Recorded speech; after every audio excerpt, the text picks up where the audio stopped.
He returned back home, panting and hoping she gets eaten by wild animals. He concocted a lie, and the next morning, he told the villagers that Adaeze had tried to end him.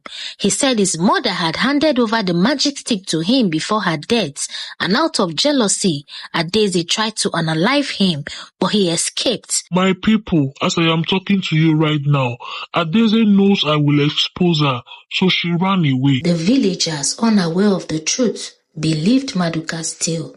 They mourned Uloma's passing and hailed Maduka as the new rainmaker. As he went back home, he rejoiced, feeling fulfilled. Uloma's burial was a sorrowful affair, with the entire village in attendance. The mourners wailed and cried, beating their chests in grief. The burial site was adorned with flowers and offerings, a testament to the high esteem in which Uloma was held. As the days passed, Maduka prepared for his coronation as the new rainmaker. The day came, and he adorned himself with elaborate robes, and the villagers gathered to witness the ceremony. But when Maduka tried to summon the rains, he failed. The skies remained stubbornly clear, and the earth grew dry and cracked. He quickly told them that he needed to rest, and he would make the rain fall the following day. That evening, as he sat outside the hut, he kept thinking and wondering why the magic stick did not work for him. The following day came, and Maduka stood before the entire village, telling them stories, and they all laughed, forgetting about the rain. This continued for several days, and the villagers eventually got tired of his stories. Meanwhile, as Adaeze walked around the forest trying to survive, she became so weak and she fainted. But luck smiled on her. A kind old hunter named Uchemba found her, and he carried her to his hut. Uchemba had lost his wife. He lived with his two beautiful daughters. As he took Adaeze to his home, they all cared for her and gave her clothes to change into.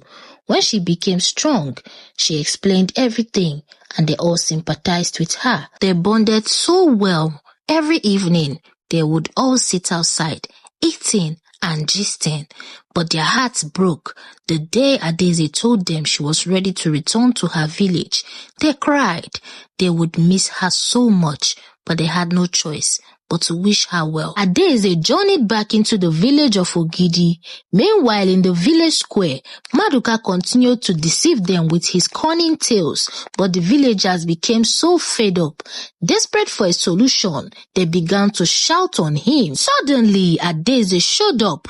She revealed the truth, and the villagers were so shocked, their faces filled with disbelief and outrage. Maduka, realizing his scheme has been exposed, tried to defend himself, but Adaeze's words were met with belief. The villagers turned on him. They stripped him of his robes, and he was banished from the village of Ogidi. Adaeze, with the magic stick in hand, became the new rainmaker. She was hailed as a hero, and the villagers celebrated her bravery. She called upon the rains, and the skies responded. The village of Ogidi was once revitalized, and the people rejoiced. As the days passed, Adaeze struggled to come to terms with her new reality. She had lost her mother and her brother banished. She felt lost and alone, also unsure of what the future held. Some young men in the village admired her, but they feared to approach her. But that was not the case of Agumba, a promiscuous man in the village. Agumba started sneaking round Adaeze's house. He sneaked around for days and discovered the things she liked. He even sneaked into one of her huts and looked around.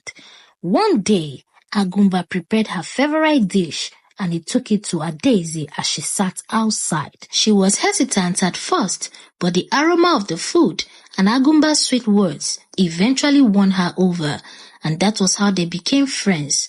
And as days turned into weeks, their friendship grew and they became lovers. That was how they started laying together. Adaeze was so happy, but her joy was short-lived.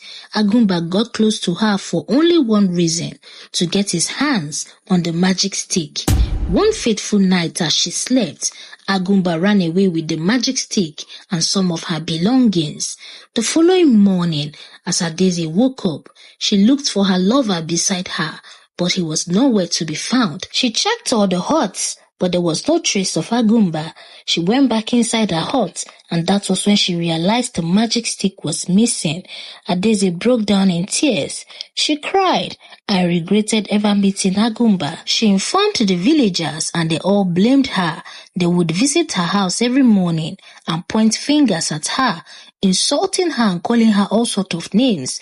They sent out warriors to look for Agumba. The warriors searched all the bushes, forests, and neighboring villages, but Agumba was never found. The people of Ogidi were so devastated, they no longer had the power to summon the rains at will. They were forced to wait for the rainy season to come, like everyone else. As days turned into weeks, they stopped insulting and blaming Adaeze.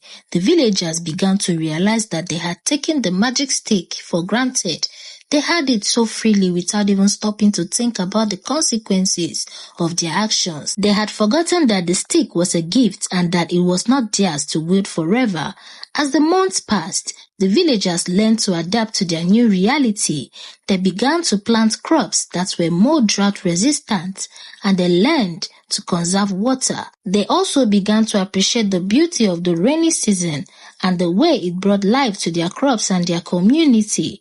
But even as they adapted, the villagers never forgot the magic stick and the power it had once held.